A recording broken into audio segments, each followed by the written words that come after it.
नमस्ते आप सभी को। आज जो हम बातचीत करने वाले हैं वो उत्तर प्रदेश के क्राइम के हालात को लेकर बात करने वाले हैं। मुझे तो वो 2017 का योगी आदित्यनाथ का बयान याद आता है। क्या उन्होंने कॉन्फिडेंस के साथ बोला था और यकीन दिलाने की कोशिश की उत्तर प्रदेश के लोगों को कि देखिए ऐसा है कि अब यहाँ गुंडा राज किसी कीमत पर नहीं चलेगा, अब राम राज्य की बारी आ गई है। जिन अपराधियों में आप खौफ नहीं ला पाए वो राज्य कैसे राम राज्य कहलाए? क्यों लगातार उत्तर प्रदेश से इस तरीके की खबरें आ रही है कि साफ तौर पर इस बात का एहसास हो रहा है कि वहां हालात वाकई खराब है।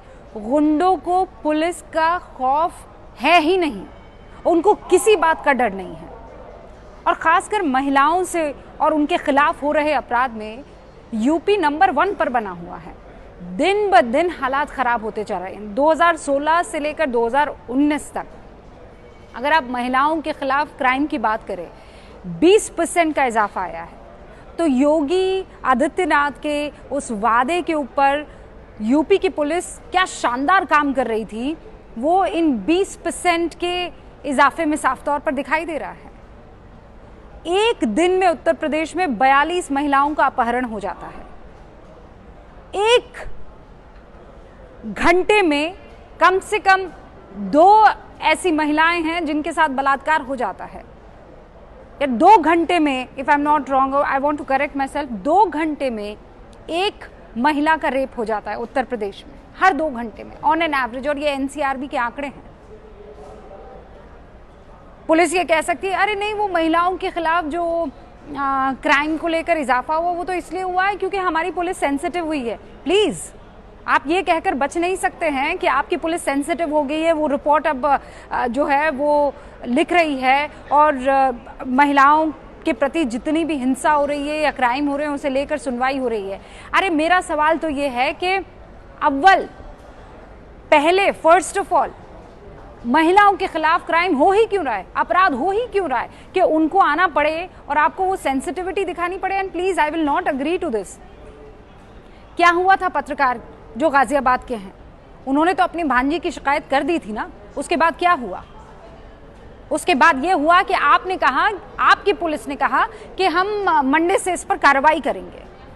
5-5 लोग लगातार उस लड़की को परेशान कर रहे हैं, लगातार उस लड़की का पीछा कर रहे हैं, उसे स्टॉक कर रहे हैं, फप्तियां कस रहे हैं, उसे परेशान कर रहे हैं। और आपके पास उस लड़की को लेकर शिकायत आती है तो आप कहते हैं कि हाँ, और वो भी कौन? प्लीज आप इस बात को समझिए, आम आदमी नहीं है, पत्रकार जिसका रोज पुलिस के साथ उठना बैठना होता है, रोज उनसे खबरें निकलती और निकलवाई जाती है या उनके साथ राब्ता होता है। ऐसे में पत्रकार को ये कहा जाता है कि नहीं, मंडे किसी तरह की कोई कार्रवाई की जाएगी। तो यूपी में ये गुंडे क्या कहने की कोशिश कर रहे हैं मुख्यमंत्री योगी आदित्यनाथ जी उन तमाम महिलाओं को, उन तमाम लड़कियों को कि छिड़ोगी नहीं तो छोड़ेंगे नहीं। या तो छिड़ जाओ, तुम्हारा कोई कुछ नहीं बिगाड़ेगा, तुम अपने आप परेशान अंदर ही अंदर होती रहना, तुम्हारा परिवार होता रहेगा। और अगर तुमने आवाज बुलंद कर दी तो वैसा ही हश्र होगा जैसा पत्रकार के साथ हुआ गाजियाबाद के।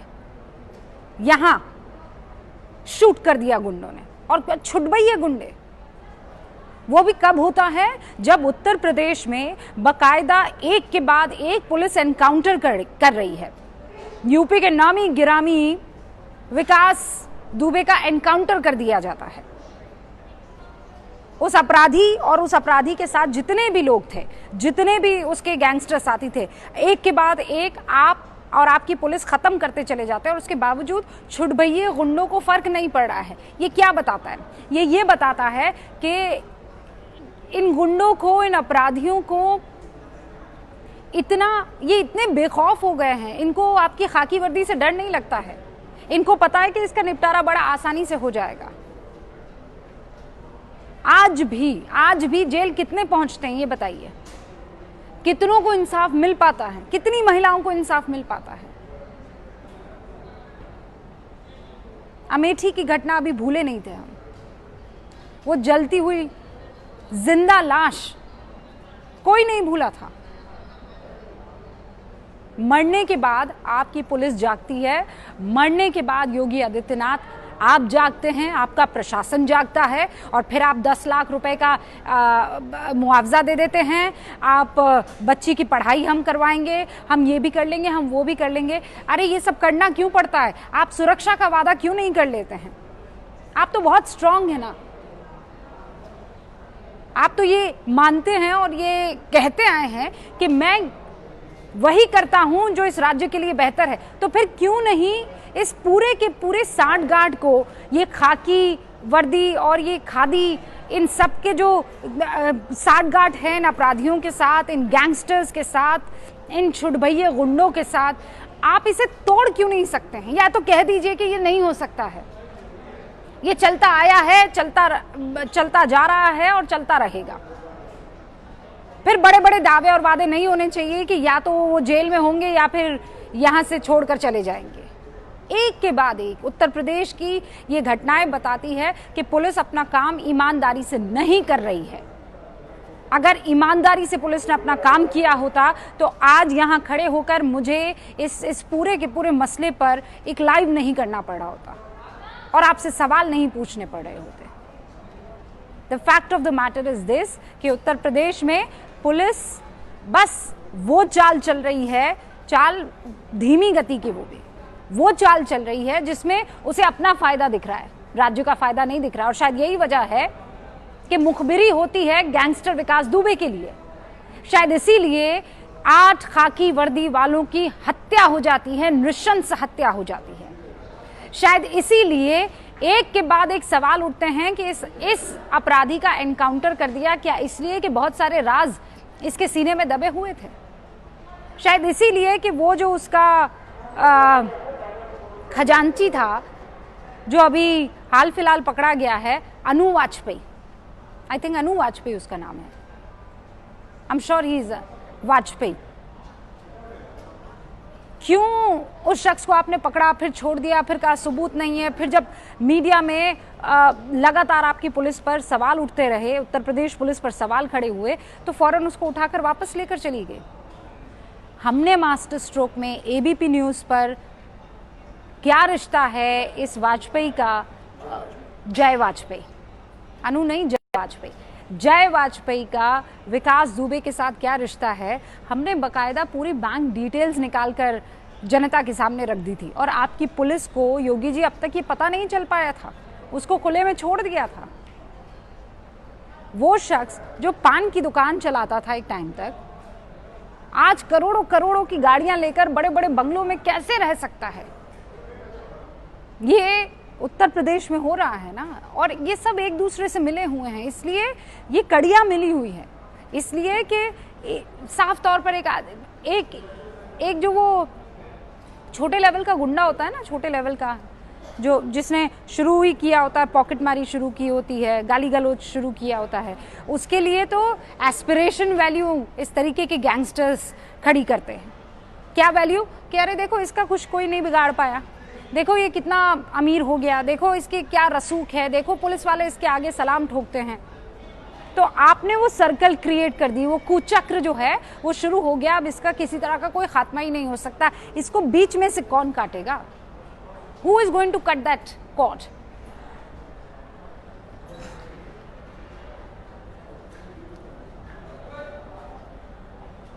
एक सेकेंड, एमडी अलाउद्दीन कह रहे कपड़े सही पहनने चाहिए। किसको कपड़े सही पहनने चाहिए? अलाउद्दीन, ये तो शुक्र मनाइए कि आप ना सिर्फ नाम से मुझे यहाँ इस टाइमलाइन पर दिख रहे हैं। शुक्र मनाइए। इसके क्या माने हैं कि कपड़े सही पहनने चाहिए? आप जैसे जाहिलों की वजह से हिंदुस्तान में इस तरीके के औरतों के खिलाफ क्राइम होते हैं। आप जैसी सड़ी हुई बुद्धि वालों की वजह से आप अपने कपड़ों, अपने आंखों पर क्यों नहीं कपड़ा डाल देते? अपनी आंखों पर पर्दा क्यों नहीं डाल देते? यहां बैठकर ज्ञान देंगे कि कपड़े पहनने चाहिए सही, तो उन छोटी मासूम बच्चियों का क्या कसूर है? वो तो नैपी पहनती हैं। जो 2-2 साल की छोटी उम्र की बच्चियों के रेप होते हैं वो कपड़े से होते हैं। जहालत का कोई इलाज नहीं है अलाउद्दीन, और आप उन जाहिलों में से एक हैं।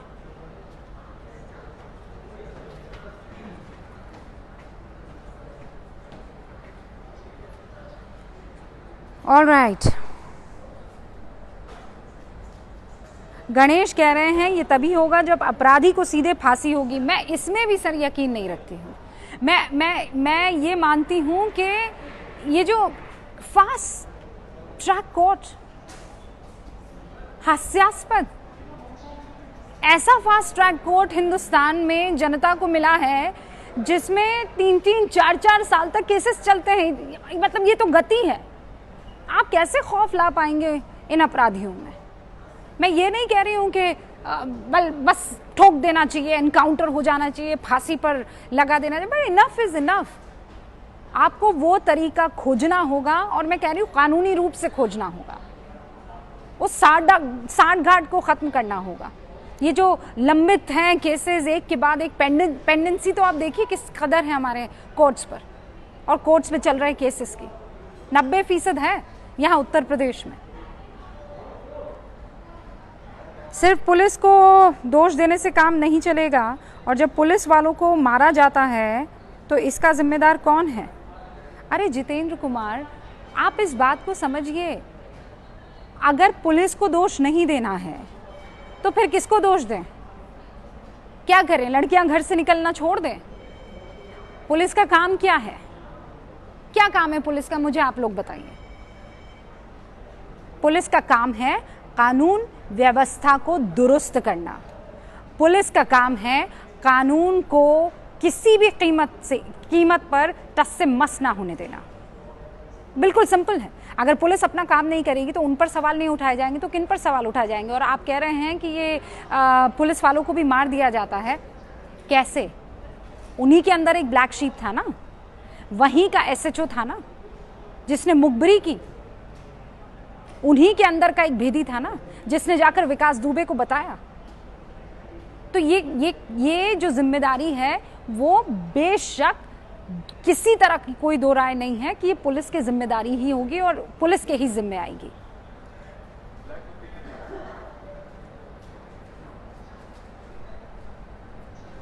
अंकित, you're being violent, you can't do that. Cut मतलब आप में और फिर जंगल राज में क्या फ़र्क रह जाएगा? आप लिंचिंग नहीं कर सकते हैं।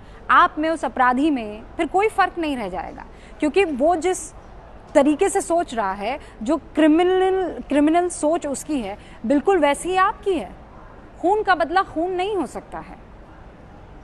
और फिर मैं कह रही हूँ कि हम एक लोकतांत्रिक देश हैं। हमारे यहाँ की सबसे पवित्र चीज़ कानून है, संविधान है, और संविधान के दायरे में रहते हुए हमको इस अपराध को, इन अपराधियों को किसी भी कीमत पर इनका एनकाउंटर करना होगा, अपराध का एनकाउंटर करना होगा। हाँ खाला, आप क्यों यहाँ पर आ गए हैं? आपको बुलाने के लिए 8 बज चुके हैं। Okay, I got it.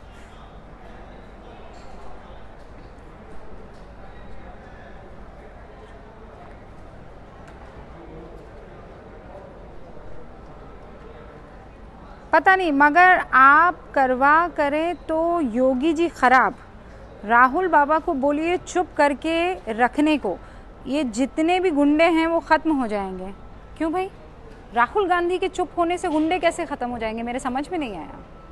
Opposition का काम क्या होता है? विपक्ष का काम क्या होता है? अगर सरकार उस ट्रैक से हट रही है, उसको सवाल करना। और अगर मैं ये कह रही हूँ कि आज राहुल गांधी ने कहा है, वादा था रामराज का, आ गया गुंडा राज। आप में से बहुत लोग ये कह सकते हैं कि राहुल गांधी राजनीति कर रहे हैं, वो पॉलिटिक्स कर रहे हैं। भाई राजनेता है तो राजनीति करेंगे। मैं कह रही हूँ इस वक्त पर अगर राहुल गांधी ये सवाल कर रहे हैं तो इस सवाल में गलत क्या है? क्या लड़कियों के बलात्कार नहीं हो रहे हैं? क्या वहाँ गाजियाबाद में उस लड़की के पीछे 5 लड़के नहीं पड़े थे? क्या उस लड़की ने जब आवाज़ बुलंद की तो उस लड़की के मामा को गोली नहीं मार दी गई? ये हुआ कि नहीं हुआ उत्तर प्रदेश में? ऑफ कोर्स हुआ है। और इसीलिए हर बार ये कह देना कि ये नेता राजनीति कर रहे हैं, अगर if it is for good then politics must happen. असल राजनीति यही है। आपने सवाल किया और इस सवाल के लिए मुझे लगता है अभी इस वक्त महिलाओं की सुरक्षा के लिए जितने लोग आवाज बुलंद करेंगे और जितने लोग सवाल उत्तर प्रदेश की सरकार से करेंगे, मैं उनके साथ खड़ी हूं। इट्स अबाउट विमेन सिक्योरिटी, और इसमें किसी तरह की इफ एंड बट को आप नहीं ला सकते हैं।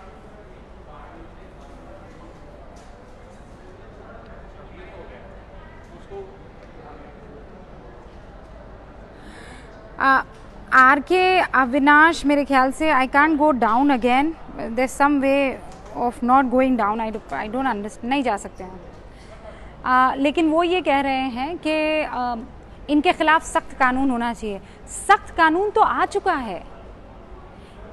आप ये कह रहे हैं कि इनको नौकरी नहीं मिलनी चाहिए। हमारा संविधान ये कहता है कि जब आपने सज़ा काट ली है, जब आप जेल में चले गए, मैं कह रही हूँ कि जो भी सज़ा है वो उसको काटनी होगी, और उसके बाद जब आएंगे तो आपने वो पश्चाताप कर लिया है, आपने अपने किए की सज़ा भुगत ली है, फिर समाज आपको वापस जो है अपना लेगा। वो बहुत डिटेल डिस्कशन है, मैं उस पर नहीं जाना चाह रही हूँ। मैं कह रही हूँ पहले उसके किए की सज़ा तो उसे मिले। वो तो इतना आराम से खुले में घूमता है कि मुझे कुछ नहीं होगा, कोई मेरा कुछ भी नहीं बिगाड़ पाएगा। ये बेखौफी मेरे लिए परेशानी का सबब है। जब एक लड़का लड़की को छेड़ते हुए ये सोचता है कि ये मेरी बपौती है, इसको तो कोई भी छेड़ सकता है, इसको तो मैं छेड़ूंगा ही छेड़ूंगा। जैसे वो अलाउद्दीन जैसे बेवकूफ़ जाहिल लोग जो कह रहे हैं कि नहीं कपड़े ढंग के पहनने चाहिए, ऐसी मेंटालिटी के लोग जो हैं उनमें अगर पुलिस का खौफ नहीं होगा। देखिए, 100 बात की एक बात, महिलाओं के प्रति इज्जत और पुलिस के प्रति और या फिर पुलिस की तरफ से खौफ, ये भाषण से नहीं आ सकता है। इसके लिए स्ट्रॉन्ग शासन की जरूरत है,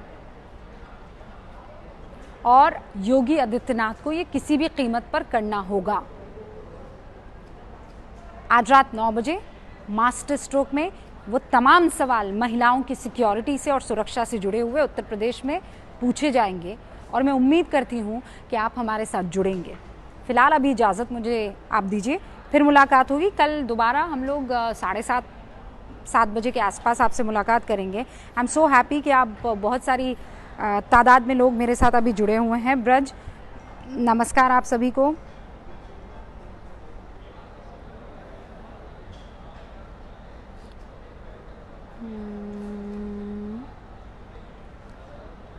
संदीप मिश्रा कह रहे हैं अयोध्या मंदिर कभी नहीं बनवा पाएंगे मोदी।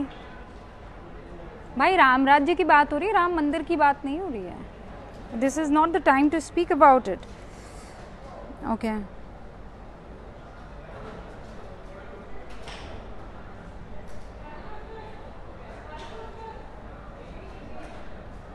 कुलदीप कह रहे हैं अपराध के खिलाफ फास्ट एक्शन लेना ही होगा। यस। ओम शुक्ला कह रहे हैं very good. Okay, but dear ma'am please talking about these man who cheated your family.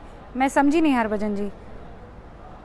Raju पाल कह रहे हैं योगी जी है तो मुमकिन है। भाई, 2017 से 18, 19 से 20, अभी तक तो योगी जी है, मुमकिन नहीं हो पाया है महिलाओं के केस में।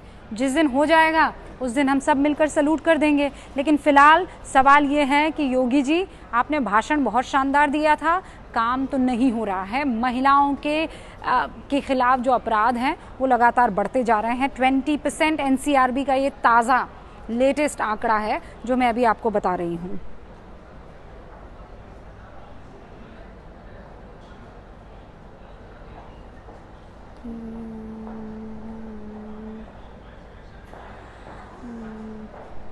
अच्छा, प्रॉब्लम आप लोगों में ये है ना, हर चीज़ को आप इशू बेस कभी नहीं देखते हैं, और ये बड़े दुखद है, ये अनफॉर्चुनेट है कि आप तमाम लोग, तमाम व्यूअर्स ना पार्टियों में बट गए हैं। आप भूल गए हैं कि आप पार्टी के कार्यकर्ता नहीं हैं।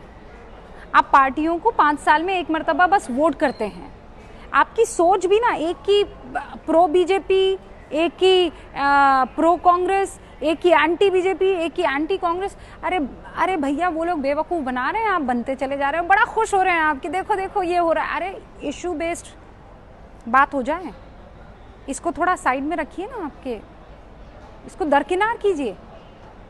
कि देखा हम तो कहते थे कि इस राज्य में ऐसा ही होगा, क्यों? क्योंकि बीजेपी का। अरे देखिए हम तो हमेशा से कहते थे राजस्थान में ऐसा होगा, क्यों? क्योंकि कांग्रेस की सरकार है। Not expected. पढ़ी लिखी जनता से ये एक्सपेक्टेशन नहीं हो सकती है। आप लोग समझदार लोग हैं, आप जानते हैं कि राजनीति के खेल क्या होते हैं। आपस में लड़ना बंद कीजिए और इशू बेस्ड और तर्क और लॉजिक देना शुरू कीजिए। ये जो आप सभी लोगों ने चश्मा लगाया हुआ ना, एक अंधभक्त कांग्रेस और एक अंधभक्त बीजेपी का, इसको निकालिए, 2 टुकड़े कीजिए और डस्टबिन में फेंक दीजिए। नहीं किया तो उसी चश्मे से फ्यूचर आपको अंधकारमय दिखाई देगा। देखने की कोशिश कीजिएगा। मुझे तो दिख रहा है आप लोगों का, मैं सच बता रही हूँ। कड़वी बात कह रही हूँ पर कटु सत्य इसे कहते हैं। Alright, take care of yourself, bye bye, कल मिलते हैं।